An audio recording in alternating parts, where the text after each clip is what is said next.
most divisive man in Oklahoma pro wrestling. From his start as a pro wrestler to his success as a promoter of one of the nation's premier independent wrestling organizations. In his own words, right now, we begin to look at the past,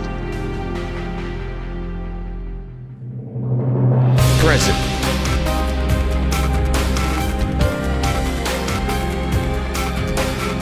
and future.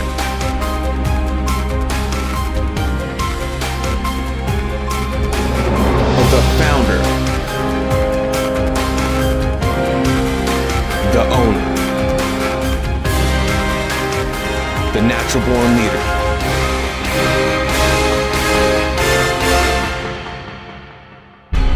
Johnny Z.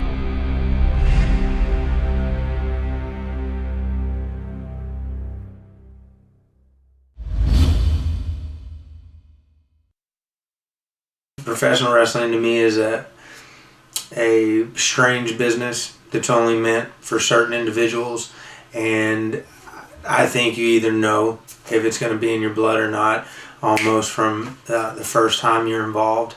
About 10 years ago, my brother had been involved in the professional wrestling business for a couple of years already, and I lived out of state, but upon coming back home, with him already being involved, it was a quick way to get involved in the business and learn it and see if it was something that I truly wanted to pursue. And it turned out to be a very good thing just because it came to me naturally and I enjoyed it.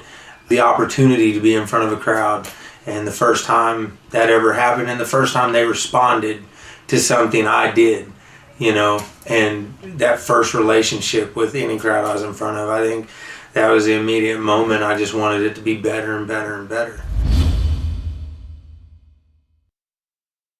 Everywhere I went, my goal was to further myself, but I wanted the shows to be better as well as my goal. My goal was to further them, and I just didn't see shows doing the things necessary. I didn't see promoters out there promoting their shows and doing the things necessary to turn their guys into superstars and make their show attractive to the masses. I've said this before in radio interviews that I think even guys now in my company and other companies probably sit around and talk about how they could do it better, you know, and they talk about how things aren't done right, and if this was done differently and that was done differently, and we were a group of those guys. So actually Aaron Neal, a guy I've talked about a lot who I've said is family, at the time we were training and getting ready to go do different shows, and we were driving from Wichita Falls to Lawton, Oklahoma, and it was just kind of an off-the-wall conversation about, hey, you know, I know a guy that's got a ring for sale in Missouri, man. This is your chance to start a company and try to change things. We wanted to make an impact on the professional wrestling scene.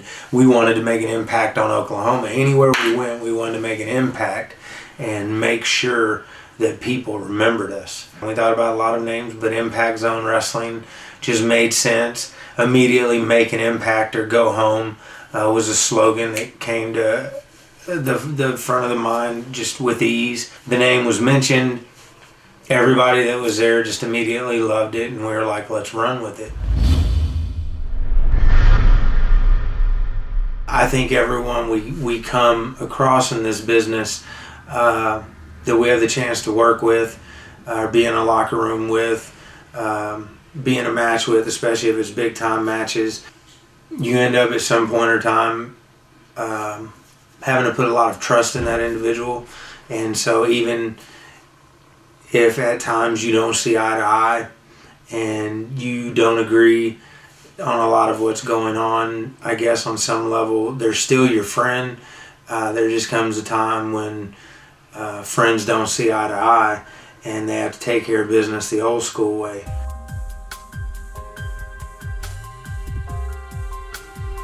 My relationship with Brandon Bishop,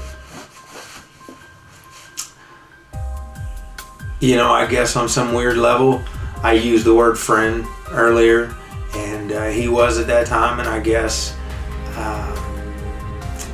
even now to some extent he is.